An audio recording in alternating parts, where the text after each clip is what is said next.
না অন্য কিছু নাহি সনাতন।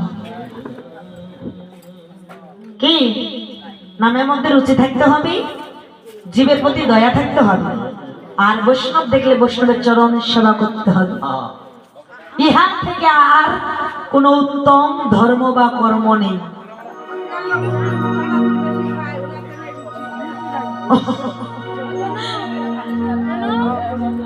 রুচি আর চানাচুর বেশি খায়, এই জন্য রুচি ভালো। আচ্ছা আচ্ছা, হরিবল হরিবল। এই যে মাইয়েরা শোনো, রাধে রাধে।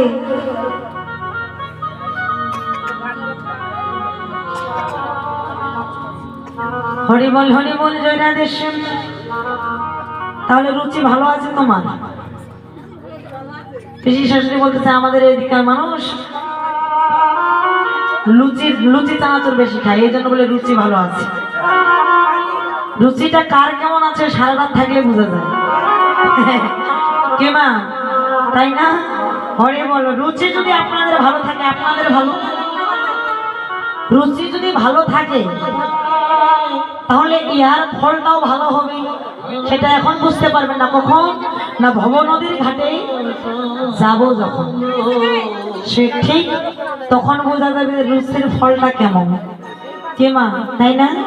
যার যেমন কর্ম তার তেমন ফল ভোগ করতেই হবে।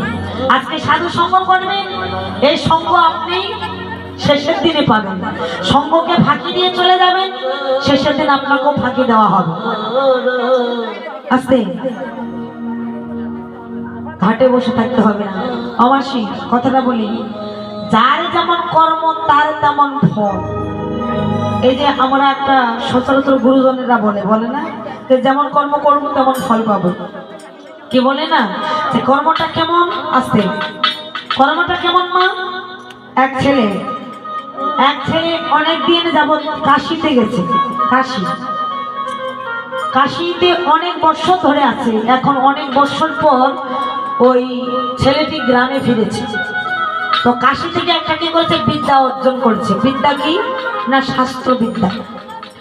শাস্ত্রবিদ্যা অনেক জেনে শুনে ভগবানের অনেক বড় একজন ভক্ত হয়ে তিনি আবার গ্রামে ফিরেছে। এখন গ্রামে যখন ফিরেছে, দু চারজন মানুষের সঙ্গে বসে তার কথাবার্তা ভালো লাগতেছে, পূজা প্রবণ ভক্তি ভাব, তারপর পাঠ সবকিছু ভালো। তো এখন যে ভালো কাজ করে তার কথা তো চতুর্দিকে ছড়াই যাবে না? এই যে আমি এখন কীর্তন করতেছি, মোটামুটি যদিও বেশি কিছু না পারি, এখানে আসলাম, নিশ্চয় 10টা মানুষ যদি খারাপ হয় খারাপ আলোচনা করবে, ভালো হলে ভালো আলোচনা করবে, তাই তো?